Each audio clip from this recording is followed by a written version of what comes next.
प्यारे बच्चों, welcome to my channel Varma study 2020 book लाना। मैं यूपी बोर्ड के क्लास 12th के छात्र छात्राओं के लिए भूगोल विषय को हिंदी माध्यम से मैं फुल कोर्स कराऊंगा। यदि आप फुल कोर्स करना चाहते हैं तो मेरे चैनल को सब्सक्राइब कीजिए और बेल आइकन को प्रेस करना न भूलें, ताकि जो भी वीडियो मैं अपलोड करूं उसका नोटिफिकेशन आपको सबसे पहले मिल सके।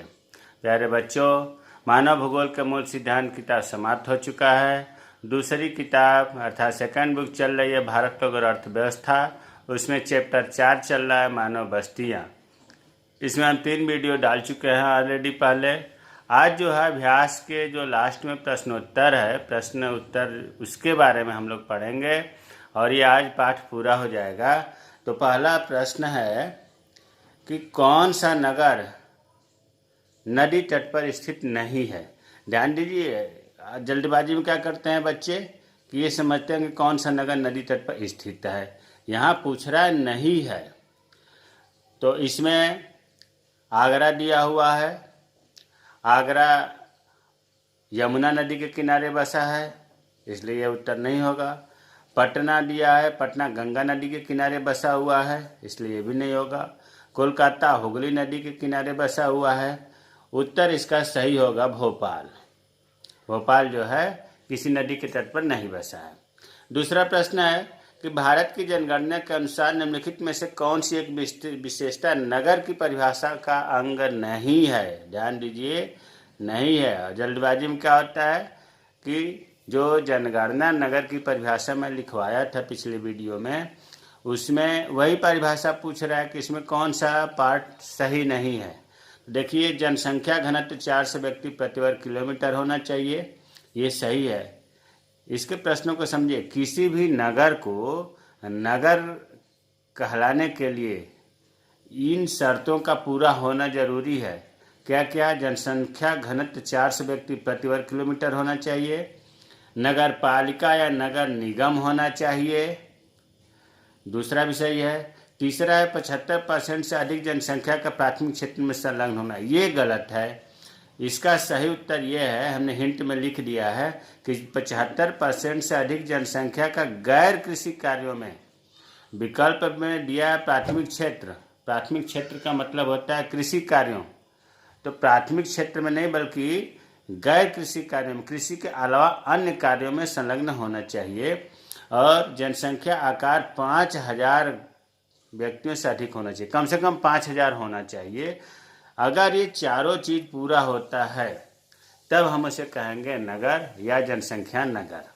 तो हमें उम्मीद है, इसलिए मैंने चारों विकल्प लिख दिया कि जो विकल्प गलत है उसका सही होना चाहिए 75% से अधिक जनसंख्या गैर कृषि कार्यों में संलग्न होना चाहिए। प्रश्न तीसरा आते हैं, निम्नलिखित में से किस पर्यावरण में प्रक्षिप्त ग्रामीण बस्तियों की अपेक्षा नहीं की जा सकती। बस्तियां कई प्रकार की होती हैं, बताया गया था, जैसे गुच्छित बस्तियां, अर्धगुच्छित बस्तियां, पल्ली बस्तियां, प्रक्षिप्त बस्तियां। अब ये कह रहा है कि प्रक्षिप्त जो बस्तियां हैं उनमें कौन सा नहीं सही है। नहीं, तो पहला है गंगा का जलोढ़ मैदान। मैं आप लोगों को बता दूं कि गंगा का जलोढ़ मैदान जो है ये गुच्छित बस्तियों की विशेषता में आता है। गुच्छित बस्तियां जो है, हमें हिंट में लिख दिया है कि गुच्छित बस्तियां नदी, घाटियों तथा जलोढ़ उपजाऊ मैदानों में पाई जाती है। मतलब प्रक्षिप्त बस्तियां नहीं, जलोढ़ मैदान पर गुच्छित बस्तियां पाई जाती हैं। इसलिए जो प्रक्षिप्त बस्तियों का विशेषता है ये क विकल्प होगा, क नहीं है। राजस्थान का शुष्क और अर्धशुष्क प्रदेश, ये सही है। प्रक्षिप्त के बारे में ये कह रहा है, दूसरा सही है। राजस्थान का शुष्क और अर्धशुष्क प्रदेश, इसे हम ऐसे भी कह सकते हैं पूर्वी तथा दक्षिणी राजस्थान, हिमालय के निचली घाटियाँ, यहाँ भी प्रक्षिप्त बस्तियाँ मिलती हैं।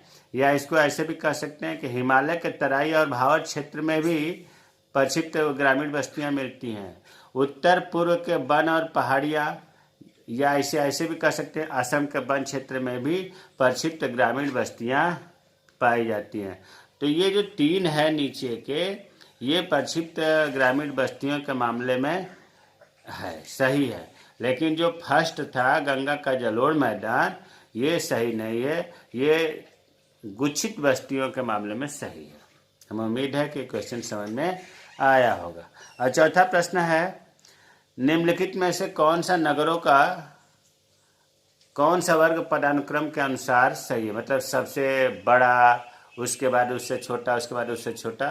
तो सबसे पहले बृहत मतलब बृहत, सबसे बड़ा मुंबई के बारे में एक बात और याद रखिए कि मुंबई ऐसा महानगर है जहाँ पर पूरे भारत में सबसे ज़्यादा मलिन बस्तियाँ पाई जाती हैं। मलिन बस्तियाँ कोलकाता, इससे दूसरे नंबर पर दिल्ली और चेन्नई।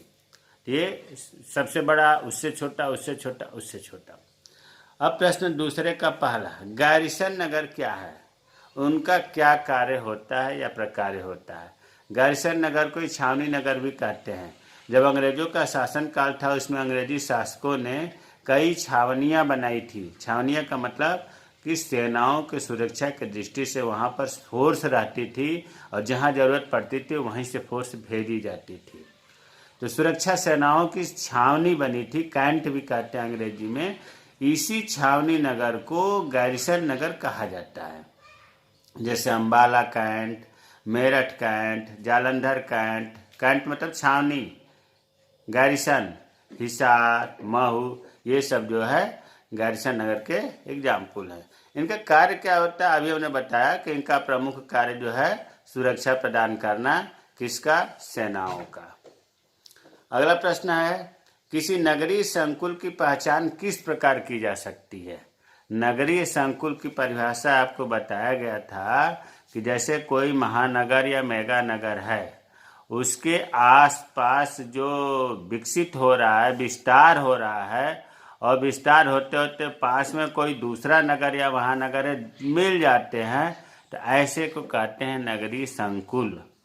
इसकी भी देखिए पहचान, पहचान का मतलब नगरीय संकुल की विशेषता क्या है। पहले विशेषता तो यह है कि 50 लाख से अधिक जनसंख्या, 50 लाख से अधिक जनसंख्या को महानगर कहते हैं और 10 से 50 लाख तक मेगा नगर कहते हैं।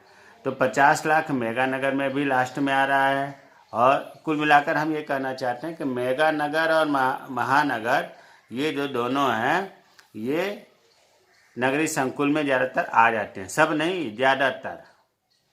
तो 50 लाख से अधिक जनसंख्या होनी चाहिए, उच्चतम जनघनत्व होना चाहिए, और उसका बड़ा भाग, मतलब जनसंख्या का बड़ा भाग द्वितीयक और तृतीयक क्रियाकलाप में, व्यवसाय जो करने वाले हैं, प्राथमिक नहीं। प्राथमिक में आपको बताया गया है कि कृषि आता है, मुख्य रूप से पशुपालन आता है, लकड़ी काटना, मछली पालना इत्यादि। तो प्राथमिक व्यवसाय नहीं होना चाहिए। द्वितीयक और तृतीयक, द्वितीयक में उद्योग आते हैं, तृतीयक में सेवाएं आती हैं। तो इस प्रकार के वहाँ के लोग कार्य करने वाले होंगे द्वितीयक और तृतीयक क्रियाकलाप में। प्रशासकीय प्रबंधिक सेवाओं में संलग्न होने से वहाँ पर प्रशासकीय व्यवस्था भी होनी चाहिए, प्रबंधकीय सेवाएं भी होना चाहिए। अगर ये सब चीज़ें किसी नगर के मिलती है तो हम कहते हैं नगरीय संकुल। यहाँ हमने हिंट में लिख दिया है कि अधिकांश महानगर तथा मेगा नगर नगरीय संकुल में आते हैं। अगला प्रश्न है, मरुस्थलीय प्रदेशों में गांव की अवस्थिति के कौन से मुख्य कारक होते हैं। रटने से काम नहीं चलेगा, इन्हें थोड़ा सा आप ध्यान देंगे तो बहुत आसानी से याद हो जाएगा। पहले तो ये जानिए मरुस्थलीय प्रदेश। मरुस्थलीय प्रदेश का मतलब कि जहाँ पानी का अभाव हो, जैसे रेगिस्तानी प्रदेश, रेगिस्तान वाले प्रदेश मरुस्थलीय प्रदेश कहे जाते हैं, जहाँ पर बालू ही बालू दिखाई दे, पानी का अभाव रहता है। वैसी स्थिति में अगर गांव की बस्तियाँ बसती हैं तो क्या जरूरी है। देखिए वही चीज़ लिखा है कि सबसे तो वहाँ मुख्य समस्या होती है जल का अभाव, और जल का अभाव के कारण जहाँ भी जल की व्यवस्था हो पाती है, जल का अधिकतम उपयोग करने के लिए वहीं पर संघत बस्ती, मतलब गुच्छित बस्ती बनती है या स्थापित होती है। तो जल संसाधनों का अधिकतम उपयोग करने के लिए संघत बस्तियाँ, संघत को गुच्छित बस्तियाँ भी कहते हैं, अनिवार्य बना दिया जाता है कि भाई जहाँ भी बस्ती बसेगी वहाँ पर सघन होगी, घने होंगे, ताकि पानी की व्यवस्था हर जगह संभव तो है नहीं, तो जहाँ होगी वहाँ बस्तियाँ घनी बसाई जाएंगी। एक तो शर्त यह है कि संघत बस्तियों की स्थापना होगी, और दूसरा उच्चावचन का भी ध्यान रखा जाता है। उच्चावच या उच्चावचन का मतलब हुआ कि ज़मीन कैसा है, उबड़ खाबड़ है कि समतल है। तो ऊंचा वचन पर भी निर्भर करता है, समतल होना चाहिए बस्तियों को स्थापित करने के लिए। और जलवायु का भी महत्वपूर्ण फैक्टर है, जलवायु भी उत्तम होना चाहिए। इसका मतलब ये हुआ कि मरुस्थलीय प्रदेशों में गांव की स्थिति या गांव को बसने की स्थिति का 3 कारक मुख्य है।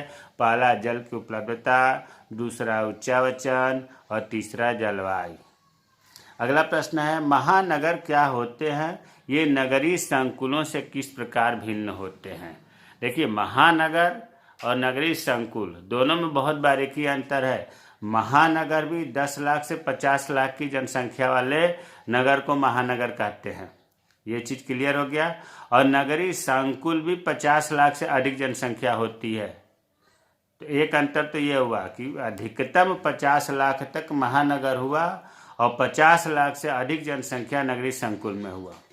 और सबसे बड़ी अंतर यह है कि जो नगरीय संकुल है, देखिए पढ़ दे रहा हूँ पहले, नगरीय संकुल कई विशेषीकृत नगरों, मतलब कई विशेष नगर जो हैं और महानगर के विकास तथा विस्तार के परिणाम स्वरूप ये जो नगर और महानगर विशेष हैं आस पास में, उनके आपस में कार्यात्मक, आपस में काफ़ी कार्यों के संबंध हो जाते हैं और इसी कारण ये एक बड़ा नगर बनते हैं जिन्हें कहा जाता है नगरीय संकुल।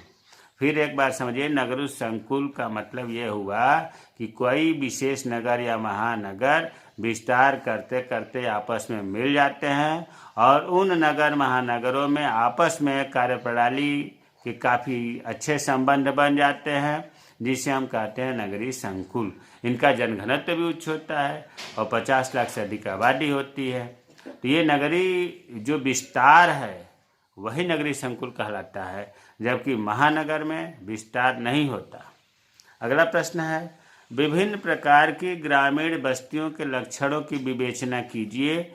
विभिन्न भौतिक पर्यावरणों में बस्तियों के प्रारूपों के लिए उत्तरदायी कारक कौन से हैं?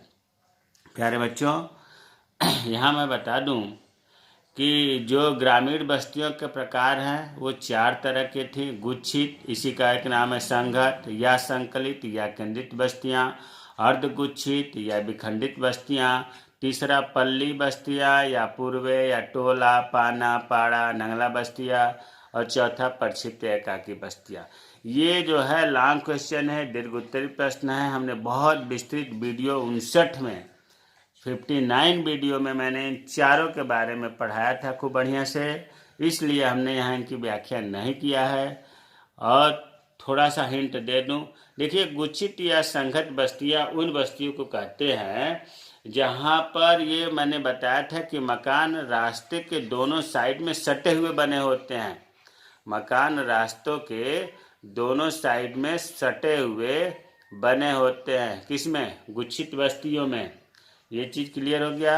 और अर्धगुच्छित बस्तियां जो होती हैं, जिनको विखंडित बस्तियां कहते हैं, ये बस्तियां ये गुच्छित से टूट करके विखंडन हो करके बनते हैं।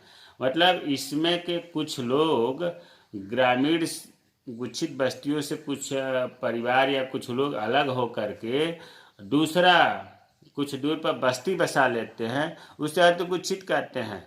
अब वो मजबूरी में जा करके दूसरे जगह बसावें या इच्छा से जा करके दूसरी जगह बसें, तो इसकी मुख्य विशेषता यह है कि गुच्छित से ये उत्पन्न होते हैं और इसमें जो है एक से या अधिक वर्ग स्वेच्छा या मजबूरी से कुछ दूर पर जाकर स्थापित होते हैं।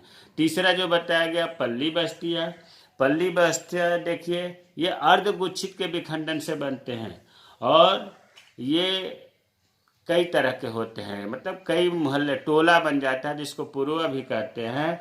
ये कुछ जाति के आधार पर बन जाता है, जाति पर कि जैसे ये बढ़ई का टोला, ये धोबी का टोला, इस तरह से पल्ली बस्तियों को ही टोला भी कहते हैं। तो ये सामाजिक बिलगाव हो सकता है या कभी कभी अर्धगुच्छित बस्तियां टूट करके वहाँ पर बस जाती हैं। अब आते हैं प्रक्षिप्त बस्तियाँ। प्रक्षिप्त बस्तियाँ को ही एकाकी बस्तियाँ कहते हैं। ये पल्ली बस्तियों के भी टूटने से बनते हैं, मतलब सुदूर जंगल में, बहुत दूर दूर वनों में, झोपड़ियों में कुछ परिवार जा कर के जब बस जाता है तो उसे कहते हैं प्रक्षिप्त बस्तियाँ। ये पहाड़ी एरिया में या ढालों पर ज़्यादातर पाई जाती है। इसी प्रश्न में दूसरा क्वेश्चन है कि विभिन्न भौतिक पर्यावरणों में बस्तियों के प्रारूपों के लिए उत्तरदायी कारक कौन कौन से हैं। कहने का मतलब ये कि बस्तियां जो बसती हैं उनको बसने के लिए कारक कौन कौन से हैं, तो मुख्य रूप से 3 कारक है। पहला है भौतिक कारक। भौतिक कारक में क्या आएगा, भूभाग की प्रकृति, मतलब कैसा है, ऊंचाई नीचाई ऊबड़ खाबड़। बस्तियों को बसने में अगर समतल है और मिट्टी अच्छी है तो वहाँ पर बस्तियाँ बसेंगी, लोग रहना पसंद करेंगे। ऊंचाई ज़्यादा नहीं है, नहीं तो ज़्यादा ऊंचाई होगा तो ठंड लगेगी। ऊंचाई ज़्यादा ना हो धरातल की, जलवायु अच्छी हो, जल की उपलब्धता हो, तो ये क्या हो गया, भौतिक कारक। ये सुविधाएं अगर उपलब्ध है तो वहाँ पर बस्ती बसेगी, स्वाभाविक है। सांस्कृतिक और मानव जाति कारक, सामाजिक संरचना कैसी है, जाति और धर्म पर भी निर्भर करता है कि बस्तियां बसने में कई जाति के लोग इकट्ठे हैं या ऊंच नीच जाति है, तो ये भी फैक्टर है बस्तियां बसने में। सुरक्षा संबंधी कारक, कुछ लोग इसलिए समूह में बस्तियों की स्थापना करते हैं कि चोरी डकैती ना हो। अकेले होगा तो कोई भी आकर लूट लेगा, चोरी कर लेगा। समूह में लोग रहेंगे तो चोरी नहीं होगी। तो इस वजह से भी 3 कारक मुख्य रूप से है, भौतिक कारक, सांस्कृतिक और मानव जाति कारक और सुरक्षा संबंधी कारक। अगला प्रश्न है, क्या एक प्रकार वाले नगर की कल्पना की जा सकती है, नगर बहुप्रक्रियात्मक क्यों हो जाता है। मतलब इसका मतलब ये हुआ कि एक नगर से एक कार्य की कल्पना की जा सकती है, तो इसका उत्तर होगा नहीं। अगर एक देखो, रोजगार के अवसर मिलते हैं नगरों में और वहाँ केवल एक कार्य होगा तो सबको रोजगार थोड़े नहीं मिल पाएगा। तो पहले प्रश्न का तो इतना उत्तर हुआ कि नहीं, एक प्रकार वाले नगर की कल्पना नहीं की जा सकती। अब ये कह रहा है कि नगर बहुप्रक्रियात्मक क्यों हो जाते हैं। इसलिए प्रक्रियात्मक हो जाते हैं क्योंकि प्रत्येक नगर में ढेर सारे रोजगार मिलते हैं और रोजगार करने के लिए या रोजगार देने के लिए बहुत से कार्य चाहिए, तभी तो सब लोगों का पालन पोषण होगा। अब जैसे उदाहरण देखिए, जैसे दिल्ली में नेहरू प्लेस है, कंप्यूटर के लिए फेमस है। भागीरथ प्लेस है, इलेक्ट्रिकल सामानों के लिए फेमस है। लाजपत राय मार्केट इलेक्ट्रॉनिक्स सामानों के लिए फेमस है। गांधीनगर रेडीमेड गारमेंट्स के लिए फेमस है। तो इसका मतलब ये नहीं हुआ कि अब नेहरू प्लेस में कंप्यूटर के लिए प्रसिद्ध है तो केवल कंप्यूटर बिकता होगा, अन्य सामान भी मिलते हैं। तो इस प्रकार से एक नगर में ढेर सारे कार्य के लिए नगर स्थापित होते हैं। एक कार्य के लिए थोड़े नहीं काम चल पाएगा। दूसरा उदाहरण देखिए, चंडीगढ़ की बात हो रही है कि चंडीगढ़ को प्रशासनिक नगर कहते हैं, फरीदाबाद को औद्योगिक नगर कहते हैं, कुरुक्षेत्र को धार्मिक नगर कहते हैं। ठीक है, लेकिन इसका अर्थ यह नहीं कि चंडीगढ़ प्रशासनिक नगर है तो प्रशासन के अतिरिक्त अन्य कोई कार्य नहीं करता। इसका एक उदाहरण ये भी है कि चंडीगढ़ में प्रशासनिक नगर के अलावा औद्योगिक नगर भी है, उद्योग भी हैं, और इतना ही नहीं, विश्वविद्यालय भी है, उच्च शिक्षा संस्थान भी हैं, लेकिन फिर ये कई कार्य करने लगा, इसीलिए इसे कहा जाता है बहुप्रकार्य नगर। लेकिन इसके बाद भी मुख्य कार्य क्या है, प्रशासन करना, इसीलिए इसे प्रशासनिक नगर कहा जाता है। तो ये चीज़ सिद्ध हो गई होगी कि प्रशासनिक नगर का मतलब केवल एक कार्य नहीं हुआ, ढेर सारे कार्य हैं। जैसे हमने बता दिया कि चंडीगढ़ का मुख्य कार्य प्रशासनिक नगर है, इसके अलावा यहाँ पर आप देख रहे हो कि औद्योगिक क्षेत्र भी है, शिक्षण संस्थान भी हैं और प्रशासनिक तो है। अब फरीदाबाद को औद्योगिक नगर कहा जाता है, लेकिन फरीदाबाद में भी बहुत बड़े बड़े शैक्षणिक संस्थान हैं, है ना। तो औद्योगिक नगर होने के साथ साथ यहाँ शिक्षा का भी बहुत बड़ा केंद्र है। उसी तरह से कुरुक्षेत्र को धार्मिक स्थल माना जाता है, धार्मिक नगर माना जाता है, लेकिन यहाँ पर एक यूनिवर्सिटी है, कुरुक्षेत्र विश्वविद्यालय, तो ये भी शिक्षा का बड़ा केंद्र है। तब आपको समझ में आ गया होगा कि जो अभी आपने ये प्रश्न था कि एक कार्य वाले नगर की कल्पना की जा सकती है, तो नहीं। अभी आपने देखा कि एक नगर में बहुत ढेर सारे कार्य हो रहे हैं, तो बहुत जब ढेर सारे कार्य हो रहे हैं तो हम ये कहेंगे कि नगर बहुप्रक्रियात्मक हो जाते हैं।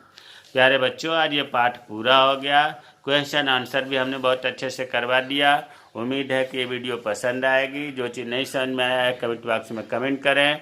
मेरे चैनल को सब्सक्राइब कीजिए। जय हिंद, जय भारत।